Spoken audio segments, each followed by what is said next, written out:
good to be back home in Cincinnati, everybody. So we're having a serious discussion tonight, and we're going to get right into it. You've heard me speak in other forums. You all don't need to hear me give a campaign speech tonight. That's not why we're here. We're here because less than 2 weeks ago, on the night of July 25th, Friday night, actually it was in the early hours of Saturday morning, there was a group of people going out in their city who were violently attacked by a violent mob in the city of Cincinnati. There have been multiple people arrested and charged since then. We're not here to talk about and re-adjudicate the events of that evening. That's going on independently. But what we are here to do is to talk about how we end the epidemic of violent crime spreading across the city and across the country. And with your help tonight, we are opening up a conversation in this city that finally puts an end to it. Thank you for coming out tonight, guys. We're very proud of you and excited for an open dialogue tonight. Thank you. And we think about taking Cincinnati forward. We were a city that set the standard for the rest of the country. Cincinnati was known around the world as the Queen City. We were Porkopolis, providing food supply chain. We were the city that people across the country used to look up to. We were the state of excellence in the United States of America. That's not the Cincinnati that we see today, sadly. We got to be honest about the problem.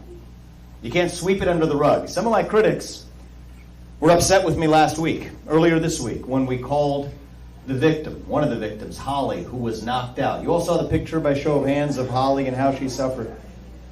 I talked to Holly as recently as yesterday. My wife is actually a throat surgeon at the cancer hospital at the James at Ohio State, and so Holly had suffered some neck injuries. We wanted to be helpful.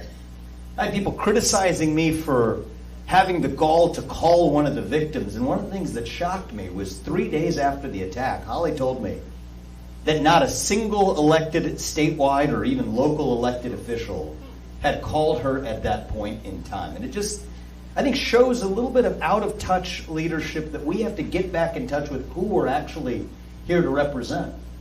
As part of this visit to Cincinnati, I'm not here to just talk to the people who agree with us. I met with the mayor earlier today. I met with the Cincinnati police chief earlier today. A number of officers. I learned a lot from those police officers. I met with Cincinnati business leaders today. And what we want to do is to have an open, candid dialogue. The real crime isn't noticing the assault. It is the assault and the crime itself. We got to keep that straight. We're not going to solve a problem by sweeping it under the rug. We're going to solve it through open dialogue, through speaking out in the open. And to that effect, I've actually invited somebody who I thought would be a perfect co-host for this event. I'm going to ask for him to come on stage very shortly. I'm going to ask for you to welcome him with a round of applause. It's a former vice mayor of this city, a former 7-year president of the Cincinnati chapter of the NAACP. That's Christopher Smitherman, who has been outstanding on this subject. Christopher, why don't you come on? Thank you. Thank you. Thank you. Give Chris a welcome, and let's have Christopher say a few words. Thank you. This is one of the most important conversations that Cincinnati has had in a long time. And leadership matters. Let's thank Vivek Ramaswamy for being here today and showing that leadership in the city of Cincinnati.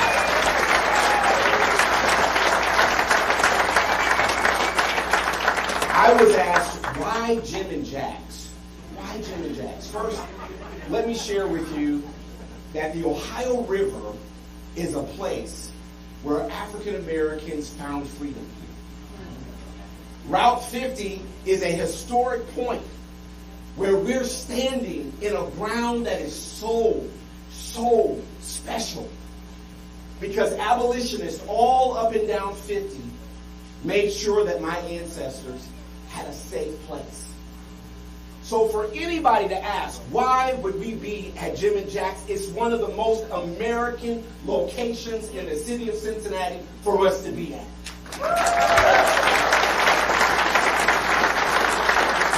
We got here, in short, because something happened in downtown that was so unimaginable.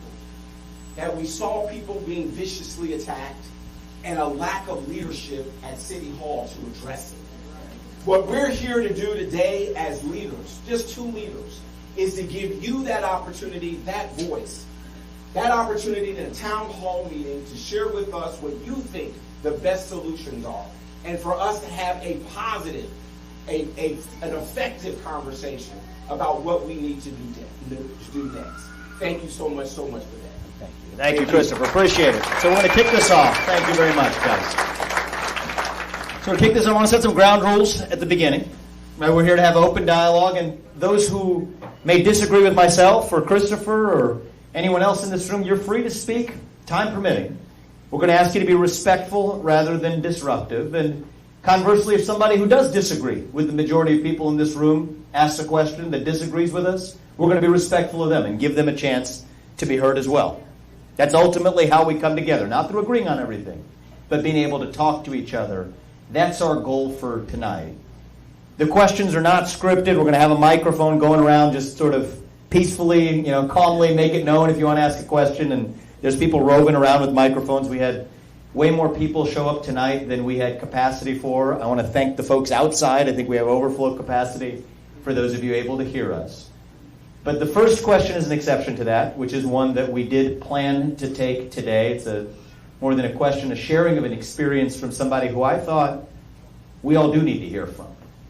We're talking about violent crime, and we're talking about the spread of crime in Cincinnati and what we're going to do to combat it. We have to understand what the real-world effects of that crime really are.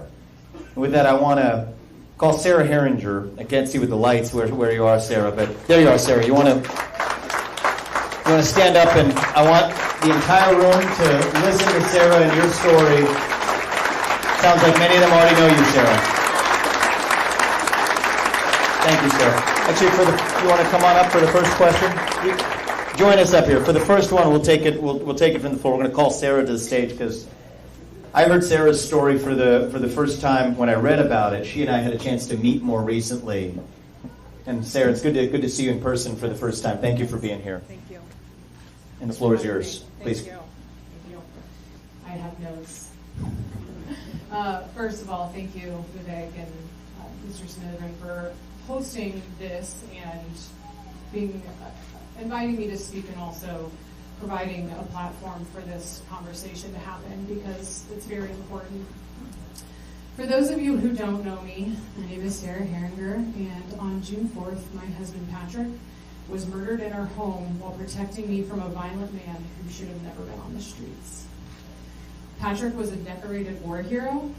He served 2 combat tours and was awarded 2 Bronze Stars, and at least a dozen other military honors, which I honestly didn't have any idea about until after he died, because that's the kind of man he was. He never considered himself a hero because he came home where the men he served beside him did not. He was humble. And when he returned to his hometown of Cincinnati, he made it his mission to serve his community just as fiercely as he served his country. For 10 years, Patrick helped make the city healthier, fitter, and more resilient.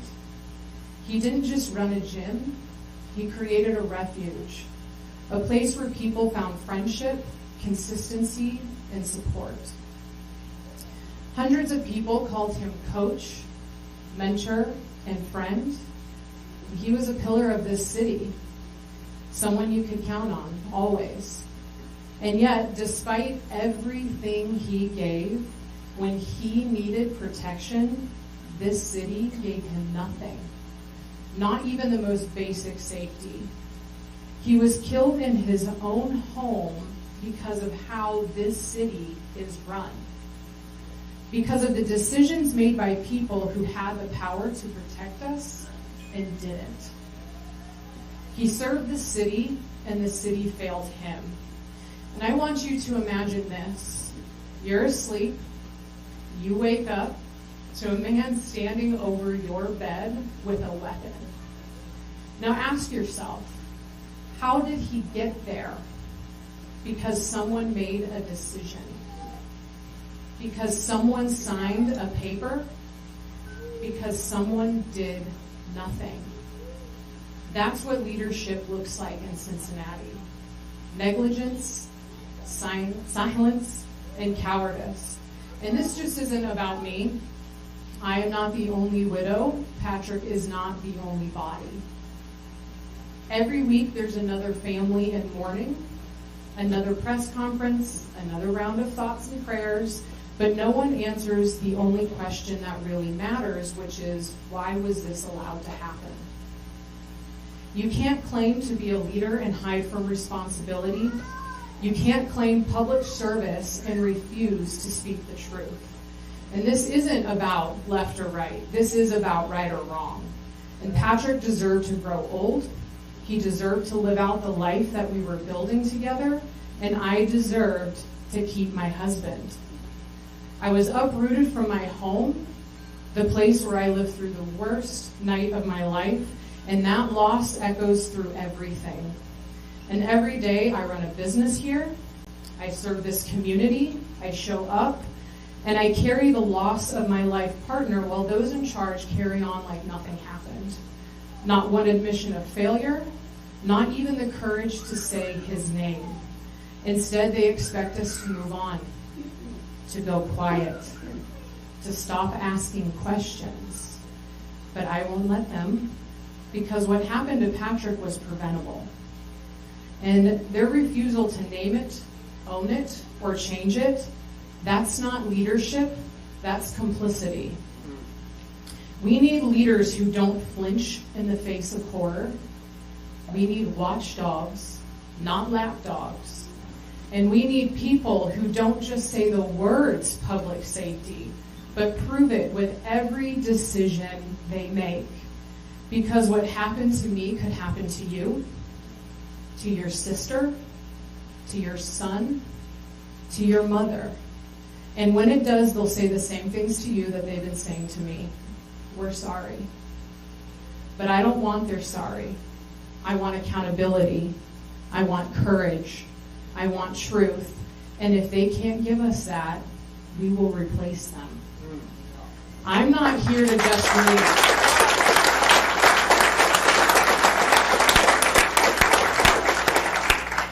I'm here to fight. And I will not stop until the people who let this happen are held accountable. I'm not standing here to endorse anyone, but I will say this. The leadership I've experienced here today has acted far differently than the current administration that is responsible for running our city's well-being. They didn't have to make space for this conversation, but they did. They didn't have to ask the hard questions, but they are. And that alone sets them apart, because we don't need any more statements. We need leaders who act, leaders who tell the truth, leaders who hold power accountable even when it is their own. And if the people in office now can't or won't do that, we will replace them.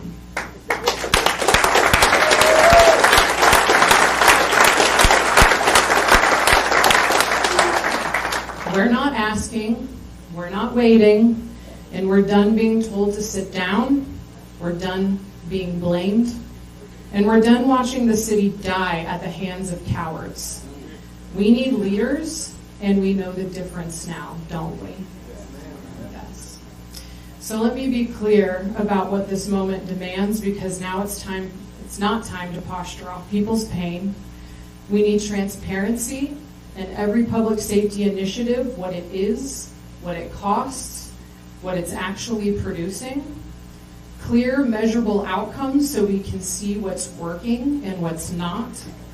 A line-by-line breakdown of how our safety dollars are being spent, and a dedicated fugitive apprehension unit to pursue violent offenders still at large in Hamilton County. And a real answer to this question: why don't violent criminals fear the law in this city? And we're asking you, Vivek, Mr. Smitherman, and anyone else who claims to lead. We don't need more statements. We need action. We need proof.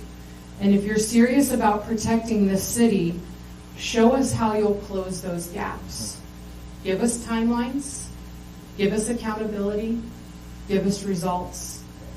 Because if the goal is public safety, then prove it.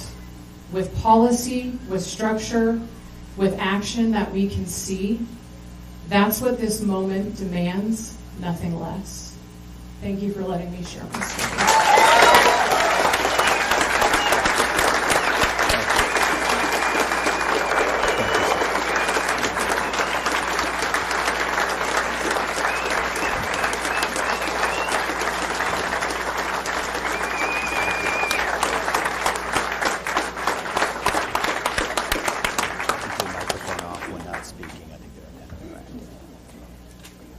I want people to understand Sarah, that was a powerful story, and for you to be able to share that story, I want people to understand what this takes is Sarah's not alone, unfortunately. There are many people like Sarah, but she is alone in the month of June. She lost the love of her life. She's here at the start of August, still mustering the courage to be able to make sure she's speaking about it so nothing like that happens again.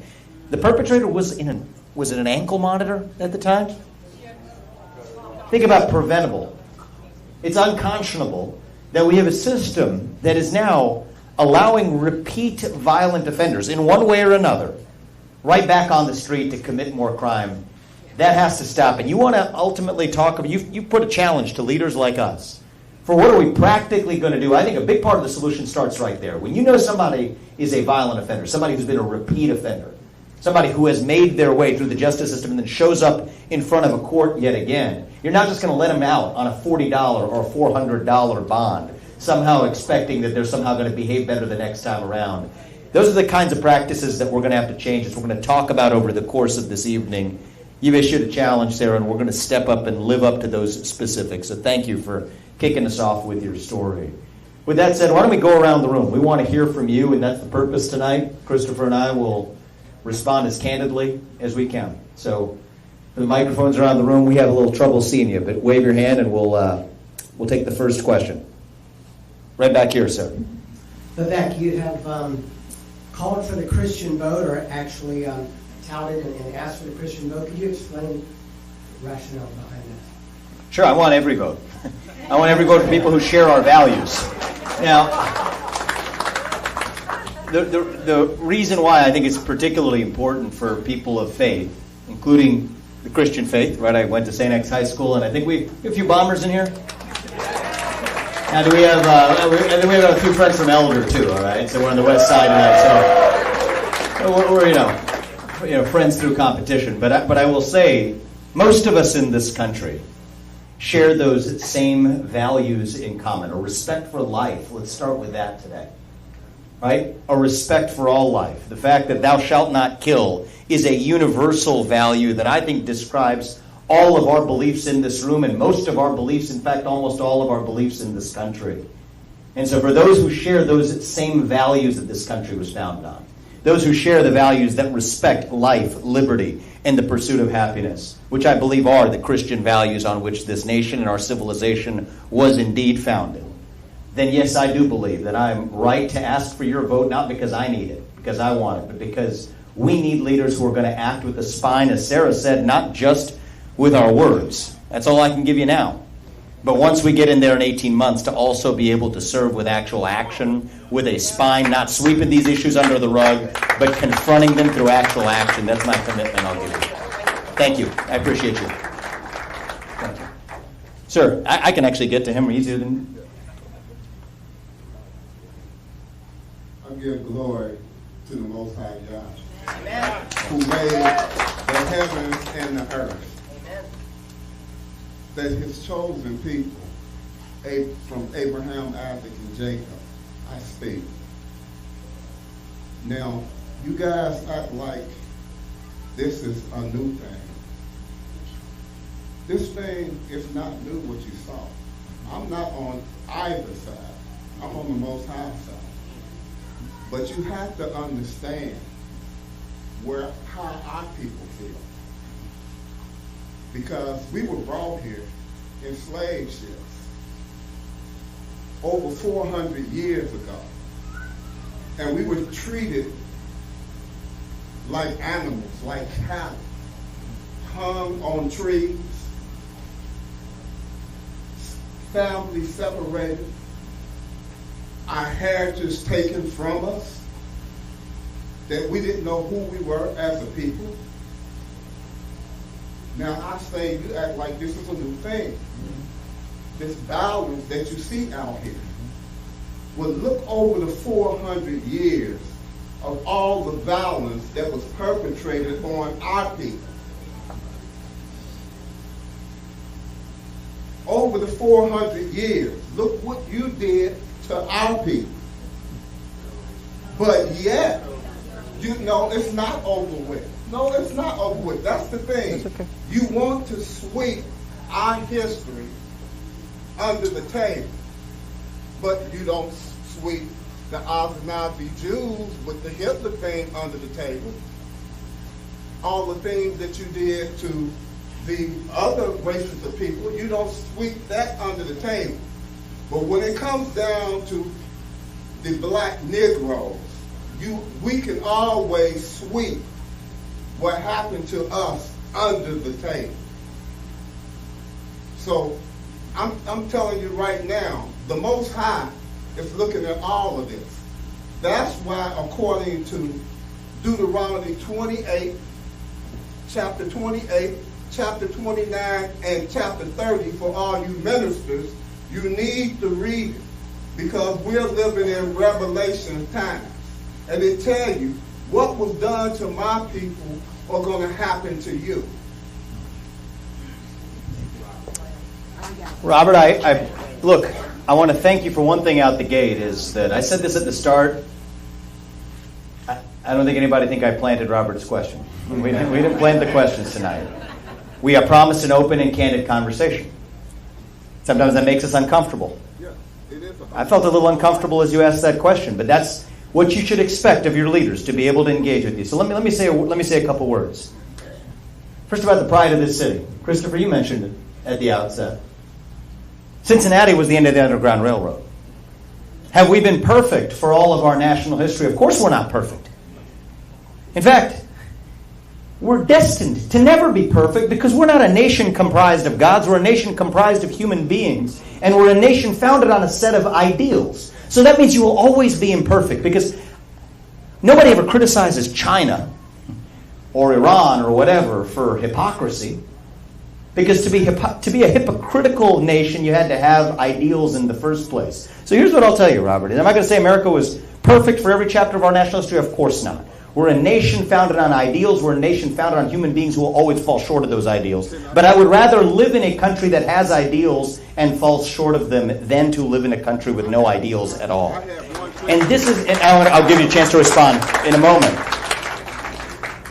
Do I think we should sweep the parts of our history that make us uncomfortable under the rug? No. Just as I don't think we should sweep last week's history under the rug. No. We have to confront what is true, not just when it makes us uncomfortable, but precisely when it does not.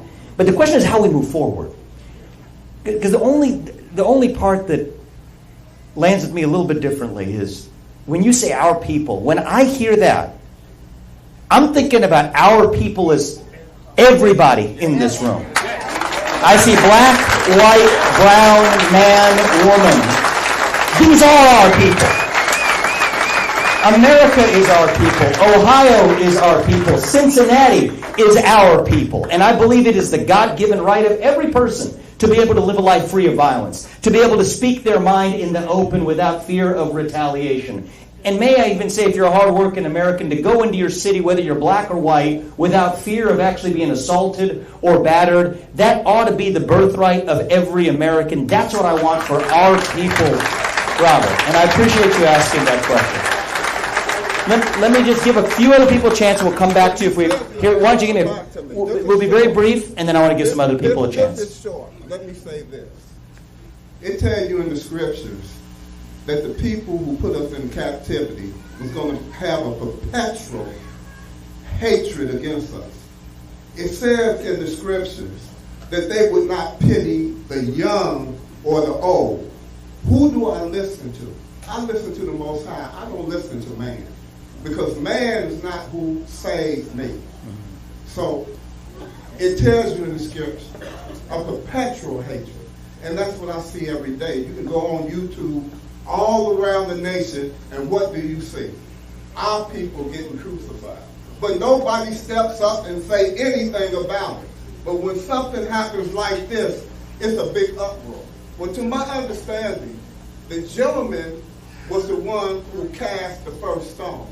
And I think you have a stand your ground law here in Ohio saying that you can defend yourself even with a weapon. And anybody with you can defend also. I'm done. Thank you, Robert. I appreciate it. All I will say is, on the matter of history, right? We're leaving the facts of last week. I kept a promise. I'm going to make it. We're going to leave that to the court system to adjudicate. We all saw what we saw on the internet. But what I will say to you is, we had a first question about the Christian backdrop of support. The next question of quoting Scripture. I will say that the ultimate grace over a long period of time lies in our ability to forgive and to move on as well, firmly. And I think that's what it's going to take to bring our country and our people together. Christopher, you want to say a word as we get over here to the next question? We'll come to you, sir, right after Christopher. I just want to respond to Robert, who's a friend, to share with you that African Americans have always had a very high standard. African Americans in our country have always had a very high standard. Our people, even in poverty, operated at the highest level of dignity. An example would be the Tuskegee Airmen. And so what I want to share with all of you is what happened 10 or 12 days ago was not our best moment. It was not. We cannot operate eye for an eye and tooth for a tooth.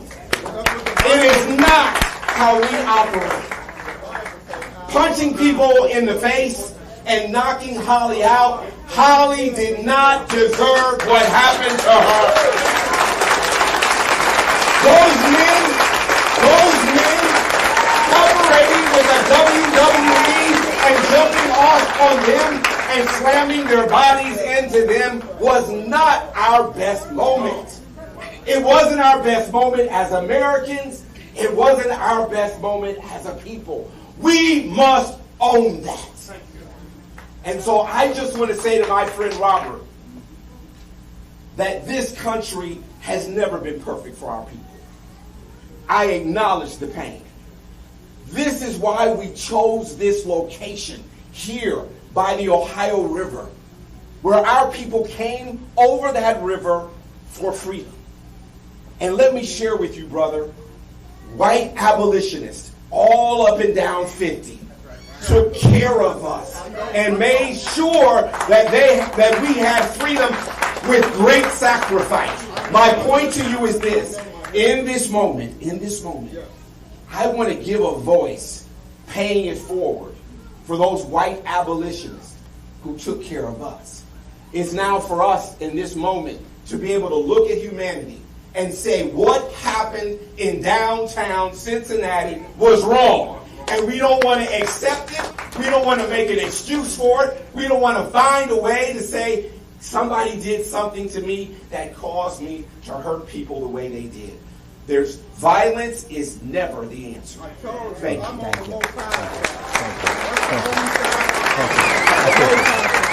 Thank you. Amen. Thank you. We love you.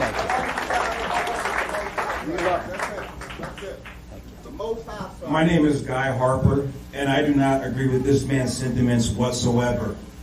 I'm also not an African American. I'm a black American. Elon Musk is an African American, and he's white. The Democratic Party were the primary slave owners. They were the KKK. They were Jim Crow.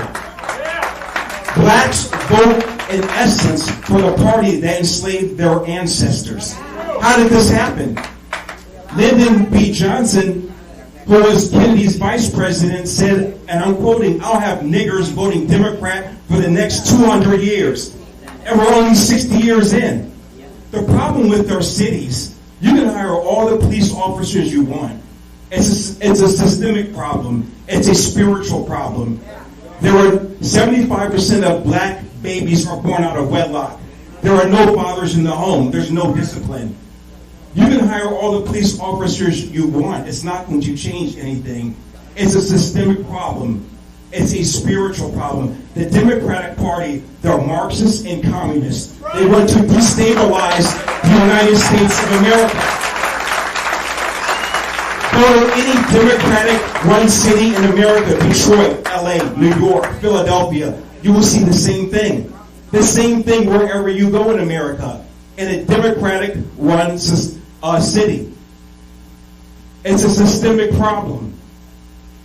So, more police, and the Republican Party has to unveil the schemes of the Democratic Party. The Republican Party is weak in doing that. We have to unveil the schemes of what the Democratic Party is doing. That's how you get change. That is how President Trump got 25% of black male vote in this election. The so-called racist. Because people are waking up to the schemes of the Democratic Party. And as long as you have fatherlessness, women having children out of wedlock, this crime stuff will continue. It's not the police on the streets. It's in the homes where it starts, people.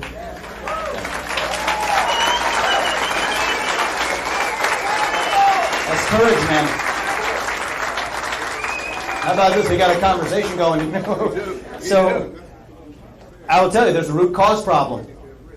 You hit the heart of it. And you know who's to blame for this?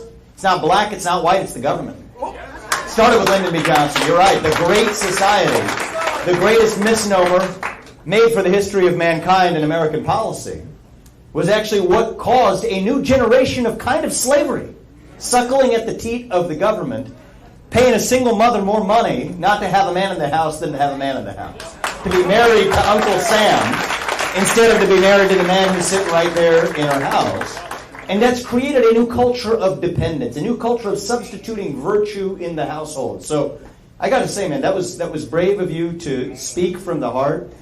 The truth is, I don't care about whether you call it the Democrat Party or what you want to call it. Now what I want to call upon is for our side.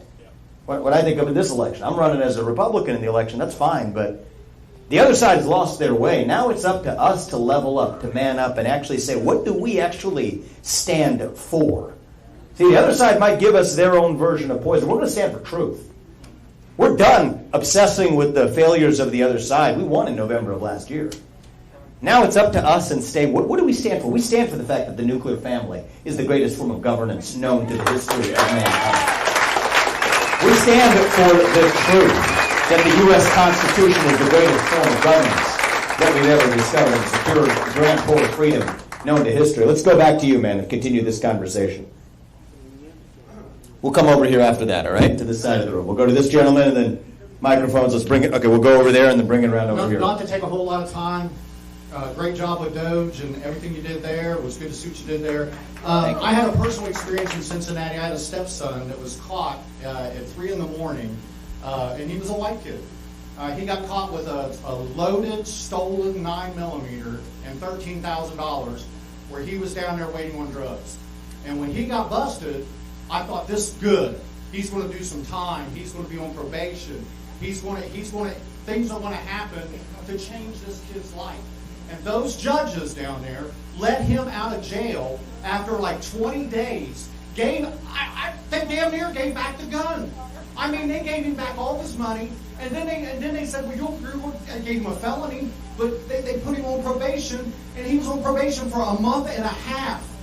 I mean, how do you get caught as a 17-year-old kid in a parking garage at 4 a.m. with a stolen gun and $13,000, and 2 Cincinnati cops roll up on him on a Segway, and he's completely done in 3.5 months?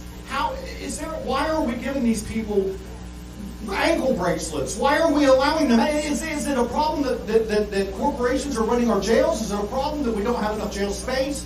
Is it a problem? It's not a black and white issue. This is a crime, and judges not holding people accountable. How do we hold these judges accountable for allowing these people back I'll take this very practical. I'll be brief because I want to get at as many questions. These are great questions tonight. We want to get to as many of these as possible. So I met with Cincinnati police earlier today. We had a very candid conversation, and it included the police chief. And what I will tell you is the number one issue that came up of agreement is that a lot of these judges do need to at least be held accountable through transparency. So there's been a push in the past to say, if you're a judge, at least we need public record telling you exactly in which cases here was the bond, in this cases here was the sentencing, in this cases here was the decision. And yet there's been an objection to even that level of transparency. My view is you may agree or you may disagree, but as the public, especially with this wave of crime, we have a right to at least know what decisions our judges are actually making. And I will tell you, that is one priority for me as governor, to make sure you as the public get that level of transparency from these judges, that if they're letting people back on the streets, at least you ought to be able to know it, to be able to vote them out and actually hold them accountable. That much, I think, is not too much to ask. Thank you. Go right ahead. Hi, thank you for being here. My name's Alex. To play off a little bit of what I think it was Robert down here and over here in the MAGA hat, it's because I think he's right. It's not about more police. It is about our attitudes. And if you have people talking like Robert, then we're never going to get anywhere, because it's not an issue. That's not like. I think we can all agree that what happened was racially motivated. So what is your plan to fix that? If it's not more police, if it's an attitude adjustment, then what is the fix? Sure. I'm going to go first, and then I'll go next. First, let me say that we want to hear Robert's voice. It's incredibly important that we do that, and that we acknowledge his feelings, that we discuss them in public forums like this, and not ostracize him, because these are real conversations happening in the African American community, period.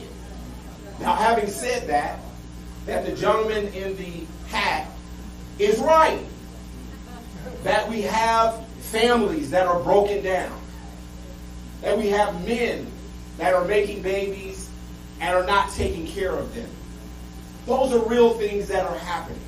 And we can talk at it, right? And we have a government that has systems in place to keep men from being with those women in those spaces. So those are all real. Now, ma'am, we have to have a certain level of police presence, period.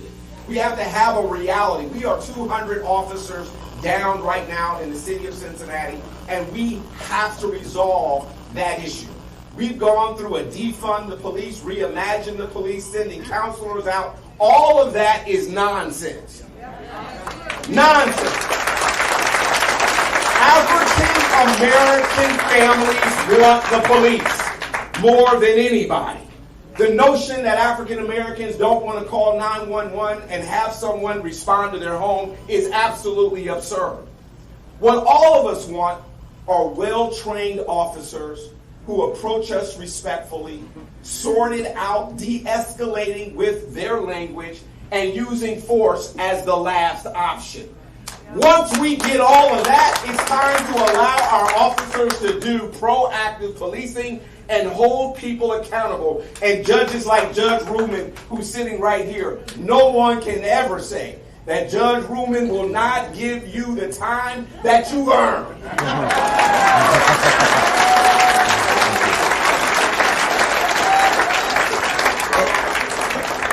And I'll add to that is that it's not either or. The heart of your question is, you say police aren't going to fix anything. Of course, nothing is going to fix everything. But that's not an argument for not doing the basics that we need to do as well, right? You empower law enforcement to be able to do the job that they swore an oath to perform without fear of looking over their shoulder for being unjustifiably sued or whatever. Then you're going to absolutely deter crime, and that's a good thing. Does that mean you've gotten to the root cause of that crime yet? No. We still have to do that hard work as well. That starts with the education system. Think about how many kids are not in school when they are committing those crimes. 13, 14, 15, 16-year-olds, unconscionable. That's a failure of our schools. What's holding Cincinnati schools back? What happened? We've seen a decline since the COVID-19 school closures. See, I went to public schools through 8th grade. I went to St. X for high school. Let me tell you, Cincinnati public schools were closed for nearly a year and a half during that pandemic, while St. X managed to stay open for all but 5 days. And I wouldn't be doing my job if I didn't say this, all right? Never again are we going to bend the knee to a fake Anthony Fauci knockoff or allow our public schools to be closed while our private schools manage to remain open. That, too, is not unrelated to the issue of crime. When kids don't show up to school, now we have a chronic absenteeism problem in our schools. They find other things to do when they're truant from school. Back in the day, then if you go back to a judge, you were truant. That alone was a basis for holding who accountable? The parent accountable. So we need to bring back accountability at every level, from police being able to do their jobs and communities accountable to being able to follow the law, all the way accountability back into the family. So it's never, we're going to propose a lot of solutions tonight. It's never going to be that one doesn't solve everything, because no solution solves everything. It's not a silver bullet answer. But we have to look at every solution as contributing to help us get to a better place. That's what we're going to do in Cincinnati and do in Ohio. We'll come over here. Where do we have the next question? Right over here. Hi, my name is Jill Amy, and I'm wondering if you or Sarah could elaborate on the TCAP reform program, where the courts and the services receive money when judges keep felony 4 and felony 5 offenses out of prison, and I read about it from you. So thank you so much. I was appalled to find out that we're making money by keeping felony offenders out of prison. So Sarah, you're standing right next to Sarah. Why don't we give the mic to Sarah and let her be heard here on this?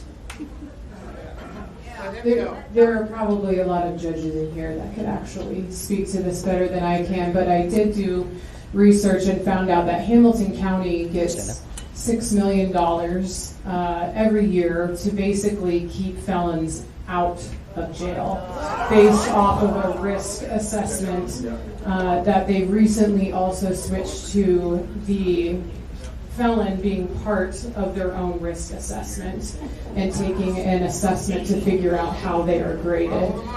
Hamilton County also has more money than any of the counties in Ohio given to this program. And so I am not an expert at that I'm not even an investigative journalist. This is just something that I've come across. And so yes, I do think it raises concern when there is money to be had by keeping criminals on the street.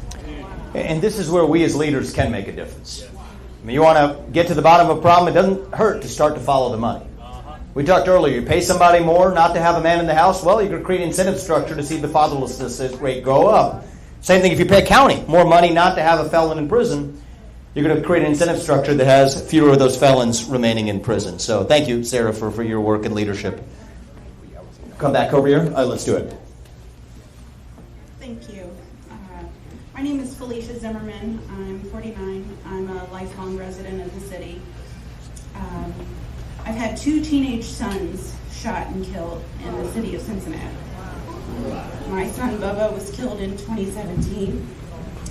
The detectives didn't pursue his killer, despite considerable evidence, including a confession by way of rap video. My son Christopher was shot in the thigh when he was 11 and survived. The police never caught who shot him then. Then in 2021, soon after turning 17, he was shot and robbed. There were 4 young men involved. The shooter was fresh out of juvenile jail for shooting and paralyzing someone. He received 18 to 23 years and will be out before he's my age. There were also 2 brothers involved. One was the spotter and one physically attacked my son. Both received less than 5 years. The driver wasn't even charged. I was able to look up the criminal history of 2 of the fathers of those men that killed my son Christopher, and their rap sheets were a mile long. A cycle of crimes committed with little to no consequences, and it's no wonder why the cycle continued through their children. For 4 years, my husband and I showed up to every hearing, regardless of its importance. We begged the prosecutor and the judge for stricter penalties, and our cries were ignored.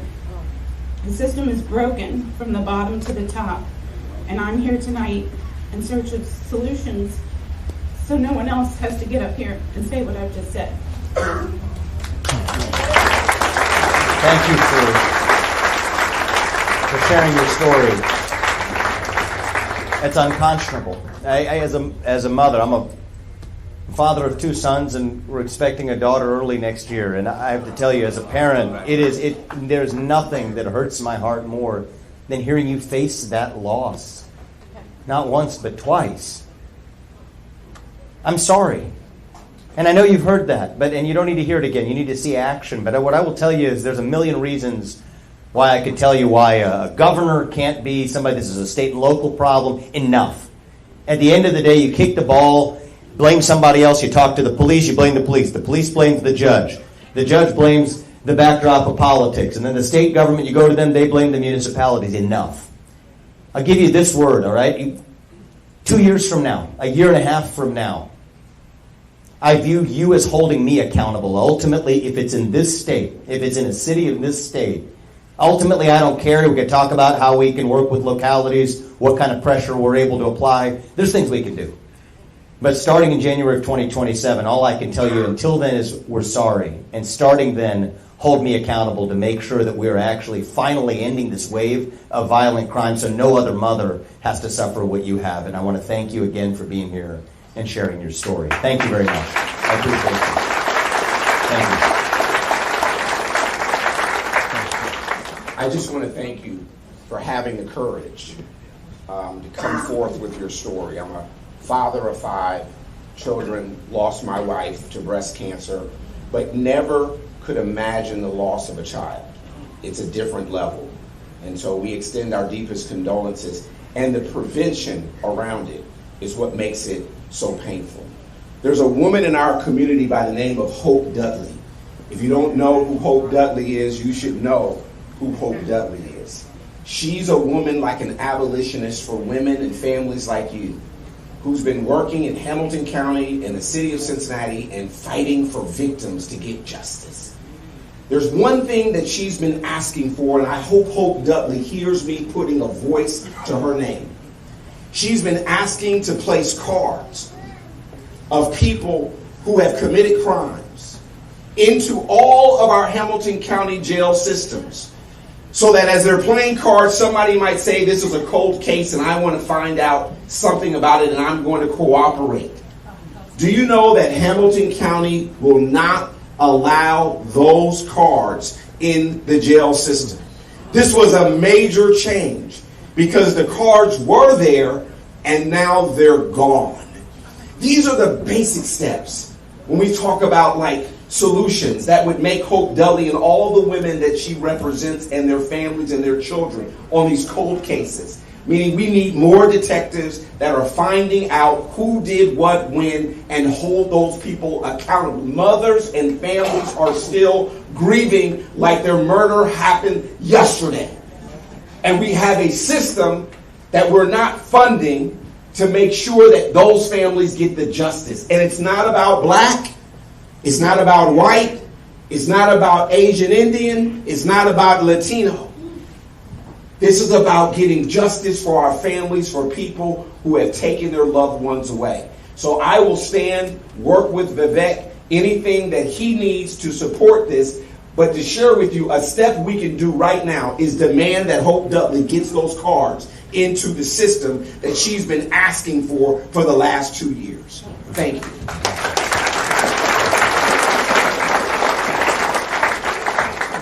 Hello, good evening. My name is Kelsey Riley. I am an attorney downtown at Keating Meeting in Cleveland. And I just have some questions generally about, I live downtown. It's crazy. I went to the music festival. There were barely any police downtown during the festival. And so, two-pronged question for you guys. What specific policy changes are you or did you propose to the current leadership when you met with them today, Vivek, about how to actually reduce violent crime in this current city as it stands? Mm-hmm. And then my second prong to that question is, what incentive is there, do you think, for businesses to stay in downtown Cincinnati when their workers are scared to walk to lunch or scared to even live downtown? I commute 2 minutes to work. It's great. but I'm ready to get out of Cincinnati immediately. Like, I'm ready to move specifically to the west side. So my problem is, do you see my issue? Those are my 2 questions. Thank you. Here, look, let me address the second one first. Your question is, what incentive would you have to remain in the city of Cincinnati? I would not judge you harshly if right now you decided to move to the west side rather than in the city. But what incentive do you have?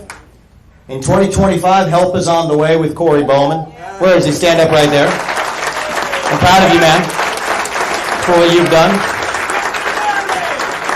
And in 2026, the reinforcements are on the way when we actually make it to lead this state back to greatness, statewide. So that's what I'll leave you there. On the first question, look, so I'll be honest with you. I made a promise to the folks who were somewhat maybe reluctant to meet with me. That includes the mayor, includes other city officials we met with today. I told them, and I'm going to keep the promise, that my conversation with them was going to be private in that room so we could be very candid. And we were indeed very candid with one another. I'll leave it at that. But what I will share with you is my insights coming out of it for what specific policies can I share with all of you coming out of those conversations. It's a growing list, but it's common sense. Right? None of this stuff is rocket science. Rocket science is rocket science.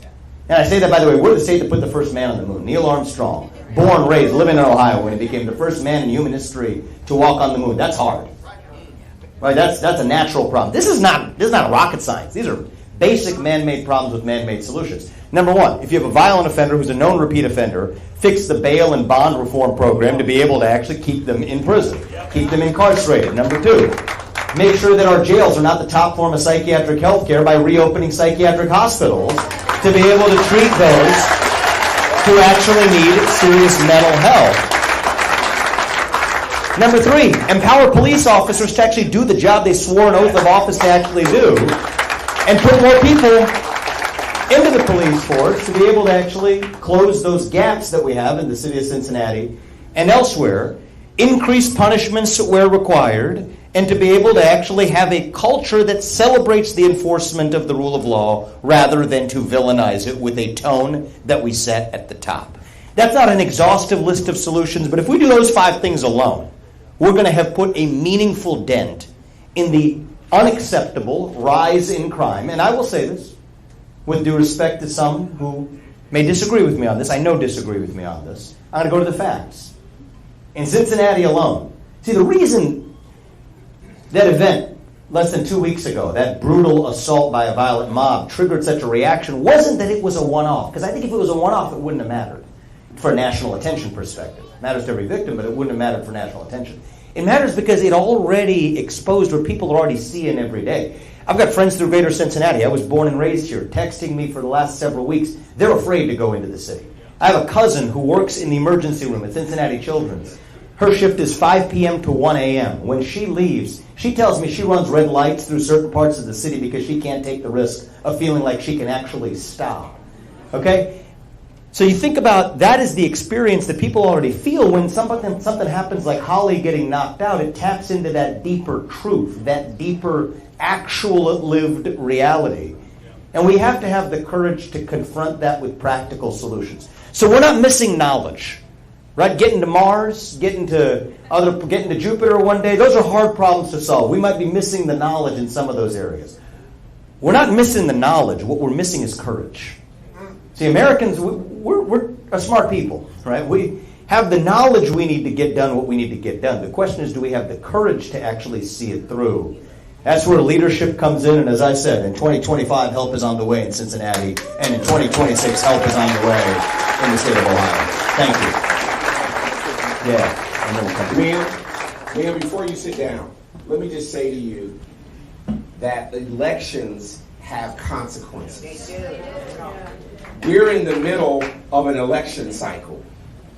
We've had a mayor who decided that, knowing that we had a Reds game where you live, knowing that we had the music festival and other events, probably one of the biggest weekends of Cincinnati, decided to go to a mayor's event and then go on a vacation and then come back and lecture us about what we all weren't doing well. We have an election and there are consequences today. We have a man here who said Corey Bowman, he's running for mayor.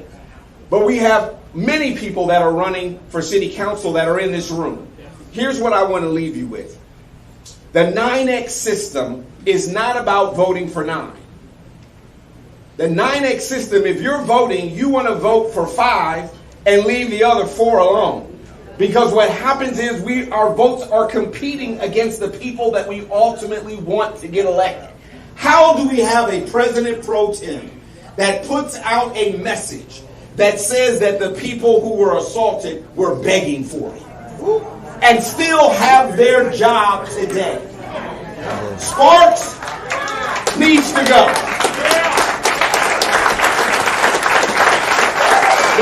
The president pro tem, all of us collectively, no matter your race, your gender, no matter where you live in our 52 neighborhoods, should be demanding that that is not the standard and she should resign even though she only has a few months left.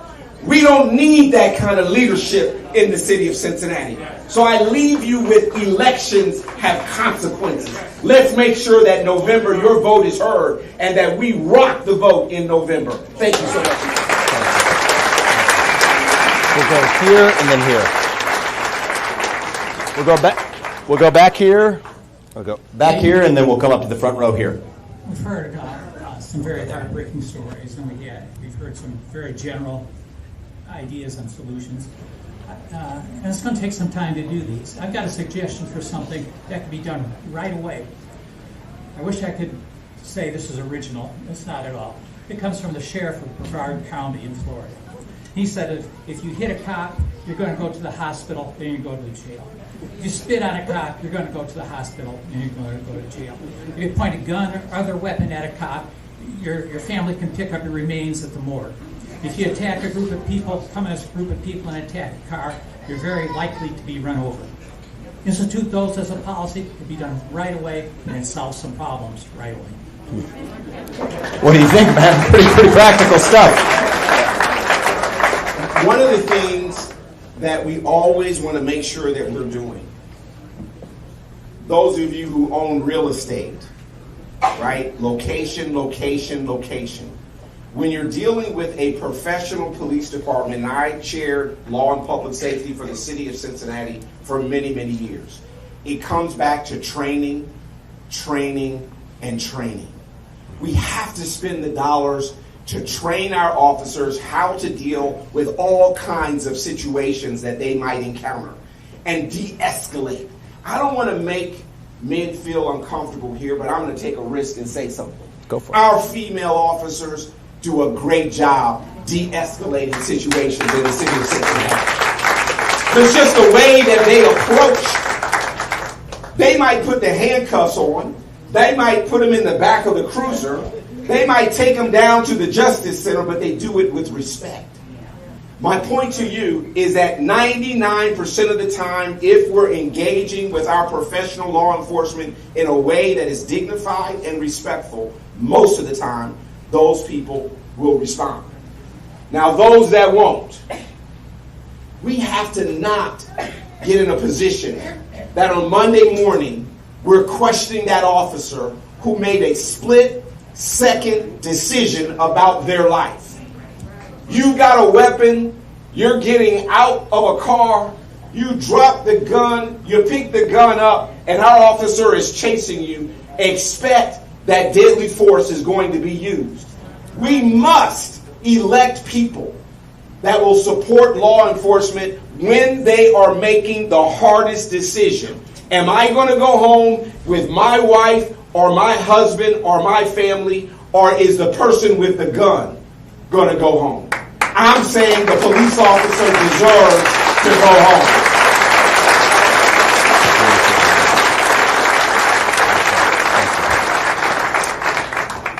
My name is Kevin Farmer, and I'm actually one of the candidates, official candidates that's on the ballot for the November 4th election. Thank you. Registered Republican too, by the way. So, but all jokes aside, Ms. Sarah said something that was very deep, that we need politicians like watchdogs, because technically, if I'm elected, anybody in Cincinnati is my boss. You're my boss. I will be working for you. So what I'm implementing, what I'm saying, what I'm understanding is there's no oversight when it comes down to the responsibility of your employee. So what I want to implement is the third shift policy. I want to be able to work 11 to 7 to see what is going on with our police, our fire, and engineers. Because we know that after 2 p.m., that's when crime starts, don't it? You see, the transparency is you can't find your employee until election time. And I'm not willing to be here just on election time. I'm willing to be here all the time. Because my thing is open transparency means I have to suit up with a body cam too. I have to be like Kai Cenat, right? Kai Cenat, you get to see it all the time. You get to stream it. You get to have access to me because at the end, you will be able to see what I see. Because when I'm doing the work, I got another 8 might not be working. We need that watchdog, Miss Sarah. I need to tell my bosses they ain't working as hard. What we gonna do? I'm willing to let them know that the employee ain't coming to work, ain't doing their job. They don't want to work 11 to 7. Who's worked third shift up here? People work third shift. I know that graveyard shift. You love it or you hate it. But my thing is right now till the problem has solved itself, that's what I'm willing to implement as city council member Kevin Farmer, a third shift policy until we solve this problem with our crime. Thank you. Thank you, Kevin. Thank you. 2 more. We'll go there, we'll go there. We got questions up? Why don't you go back there, right? Go right there, and then we'll come over here. We'll bring it over here to you, sir, after that. Hello, my name is Rosemary Oglesby Henry. I am the CEO and founder of a local nonprofit, Rosemary's Babies Company, that provides support for teen parents and families in greater Cincinnati. This week, over the last couple of weeks, while we were dealing with so much violence in greater Cincinnati, one of my young parents' children was run over by a car. 3 children under the age of 5. One of those children won't be able to walk. Then, in my program, I decided to talk to our young parents, and I asked those young parents, how many of them have a friend or know somebody that was a teen that was shot and killed? Every one of those parents said yes. In fact, my own son, that I never exposed to any violence because I believed in the American dream and I tried to pull them up out of there, this year has seen more than a dozen of his friends within that same victim system. And so what it led me to ask, especially when this young father, he's 16 and he's so bright and he's so fun. And when I asked all my teens, did they have a gun? Several of them did. And when I asked them why, they said that they did not feel protected. And I have a problem with that because you come from a 2-parent home and you live in a nice area and we have the police. But what I'm trying to figure out is why do they feel that they need to protect themselves because they get a threat on Facebook? And the automatic is where I used to fight. I grew up in Avondale, y'all. Now, when somebody threatens them, they're fearful that they're going to take their lives. And so my question for the kids that I talk to within my organization, that I not only preach to protect your children and protect your person and protect your babies, but I also teach about causes and consequences. So if you do pull that gun to protect yourself, you might end up doing life and you lose the chance to see your baby grow up and they end up in the same cycle as you. So we need to do more of that. But my question is also this: how do we retrain families, the media, government, and even our leaders to start speaking positive life instead of fueling violence and fueling hate so that these kids feel the need to protect themselves and go get a gun? That's my problem. Thank you for sharing that heart-rending account of what one family's kids being run over by a car. When you roll that log over now, you see what crawls out. What crawls out of that isn't pretty. And so what's really going on in the country, and I don't want to I don't want to move us too far past just what's in front of us here in Cincinnati, but what we see in Cincinnati is a microcosm of a deeper problem that you put your finger on, is that we are going through a kind of identity crisis. Right? We've lost our way. It's a spiritual crisis. It's a crisis of meaning. Or, what's our country? You look at your iPhone, do what it tells you to do on a given day, live your life going through the motions, programmed by the algorithms that actually cause our brain to rot and stop us from being able to think independently, commit acts of violence, live in a culture of fear, a mental health epidemic that's raging like wildfire with addiction, fentanyl usage, opioid addiction on the rise. Yeah, there's a deep epidemic. It's a cultural epidemic of fear, of a mental health epidemic, of a loss of spiritual purpose and meaning that we got to bring back. And everything else we're talking about, I believe with you, is a symptom of that deeper void. And to our friends on the left, I will say, for a while they had a prescription for what fills that. It's a kind of victimhood culture. Race, gender, sexuality, climate. Maybe it's not my fault, it's not my responsibility, it's what somebody else did to me, and then what is somebody else going to do to fix it? To your question, there's a different answer to that question. It isn't what you expect somebody else to do, it's what we expect all of us to do. Not just some elected official in this deeper sense for our culture. We've got to fill that spiritual void, that moral void, with the real thing. Individual, family, nation, and God beats race, gender, sexuality, and climate if we have the courage to stand for what's right, for what's true, to bring back the self-confidence in our young people, to get the cell phones out of the classroom, to be able to actually, at a young age, some people might say this is unrelated. What's he talking about? Make sure kids show up to school. Say the Pledge of Allegiance every morning with a moment of silence to be able to go along with it, to ground ourselves in our actual sense of purpose and identity and who we are, to restore the family unit as the ultimate place of accountability, the best form of governance, better than any form of government known to the history of man. That's what we ultimately are going to have to do to get to the root cause of all of this. I think a revival of faith, or at least belief in something higher in our country, is a good thing that we shouldn't hide from. Fills that spiritual vacuum. But in the meantime, that's going to be a long project, and we're not giving up on it just because it's a long project. But it's like what I said to the woman's question earlier, we can walk and chew gum at the same time. We're going to work on that for the long run while scoring the easy wins that are sitting in front of our eyes for the short run either. That can't be a substitute for saying that we're going to put more cops on the street, for a substitute for saying we're actually going to empower them to be able to do their jobs, a substitute for judicial system reform that allows violent criminals to actually remain in prison rather than being released. So it's not either or. It's not one of these or the other. There's a deeper moral, spiritual crisis of purpose and meaning. We're going to have to fill that through true leadership, not the fake stuff that just tells people what they're looking to hear. We're not victims, we're victors, right? That's who we are at our core. But that's part of what we're going to have as a cultural reawakening in our country, starting with our state. We're going to work on that in parallel with fixing the common sense reforms that are actually going to at least prevent those preventable crimes from happening right here in Cincinnati. So thank you. I appreciate that question, all right? We'll come around to you, sir.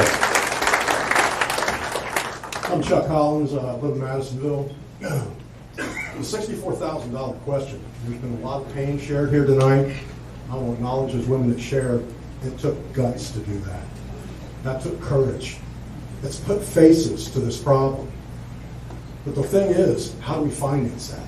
Property taxes are going through the roof. We're not getting anything for that. Right now, Hamilton County has to farm out to Claremont County, Butler County, Warren County, because the jail's over capacity. How do we fix that? You want to take it first, and then I'll go next. All right, sounds good. We have these big conversations, and I'm going to bring up an old wound and tell you it's part of the problem. We decided to build a streetcar.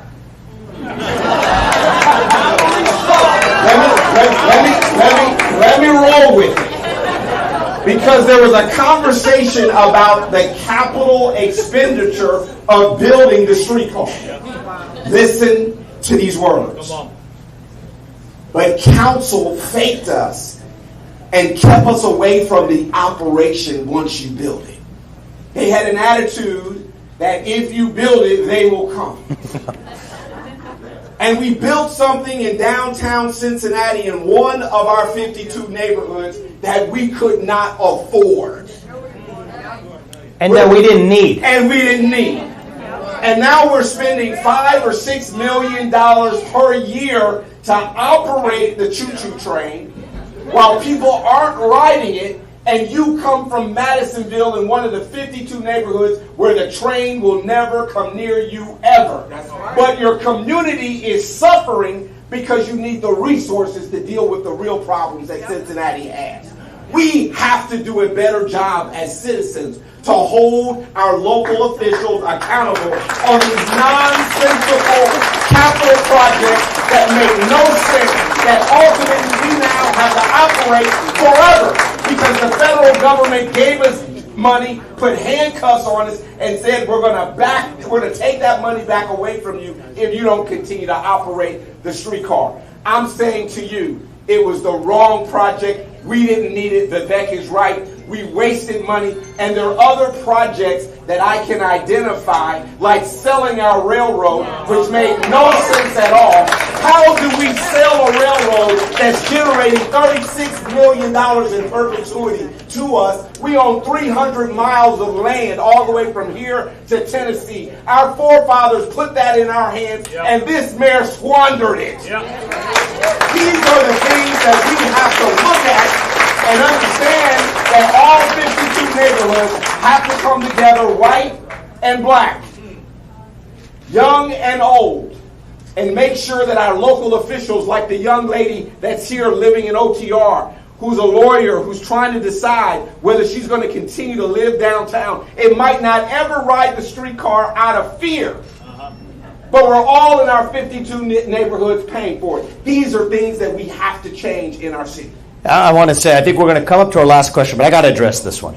We're going to take our last question after this, but this is one you're going to hear about for the next year and a half. Because I want to be the first to own up to this, because it's my position on this. Property taxes are way too high in this state. It is your land, not the government's. We're going to bring it down.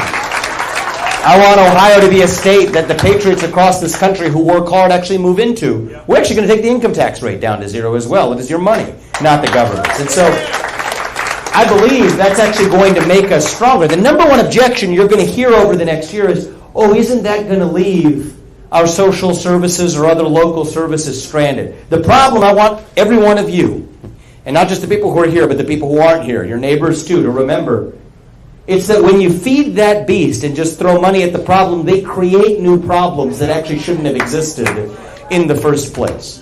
So what we need is a culture of accountability. It's not about more money or less money. It is about how is the money we have already allocated actually being spent. Right now the answer is poorly. The schools that we're spending the most money on per student are performing the worst per student.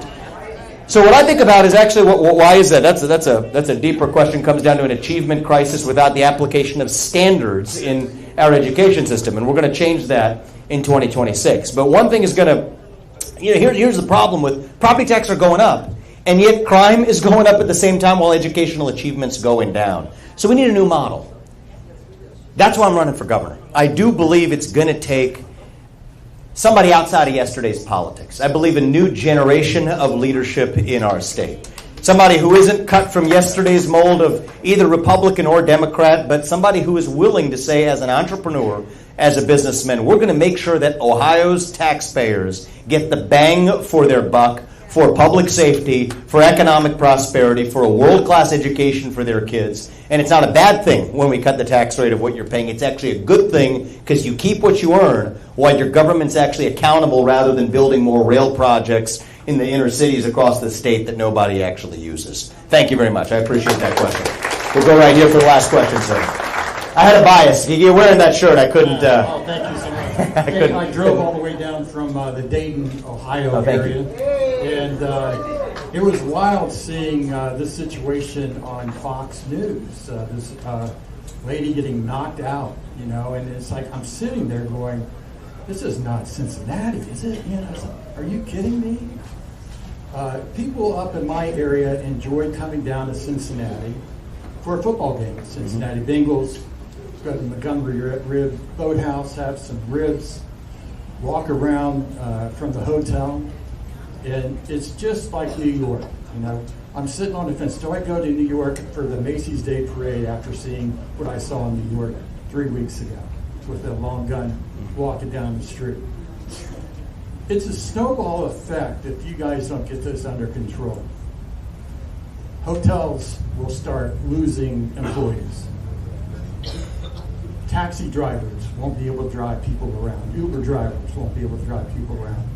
People won't be able to feel safe from these small towns an hour out of Cincinnati to drive down here to go to a ballgame.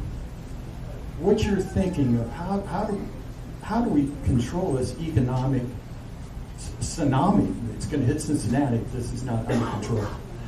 Why don't you give the last point, and I'll close it out. Well, part of it is leadership. And I think that's what you're speaking on. And so we can't have a mayor, a city manager, which is the CEO of the city of Cincinnati, a police chief, absent from governing the people. And that's what you've been watching on Fox News. People that are blaming everybody in the room except themselves. You know, a basic counseling move when you sit down with a licensed counselor is own it. Where has the mayor, the manager, our police chief owned what happened in downtown? If we don't change this in the next election, everything you've described is going to happen. But it's going to take courage for people not to look at party, not to look at race, not to look at gender, not to look at hairstyle. For us to elect people that will represent us and that will hold each other accountable in a system. I am baffled that the President Pro Tem can write a message that those who were assaulted begged for it and still have their job as I stand here at Jim and Jack's. That is unacceptable. If we put leadership in place that affirms the perception that we're safe, the young lady in the back who lives in OTR will stay. That you in Dayton will come and we'll go to Dayton. But if we don't deal with safety issues in our city as number one, we're done. It is the number one issue, and we cannot elect anybody who has a position of defund, reimagine our police department. I'm not saying that police is the only answer, but right now when we're 200 down, it's one of the answers. We must make sure that we hire the best, we do the best training of them, and then most importantly, I'll end with this. We allow our police officers to do their job.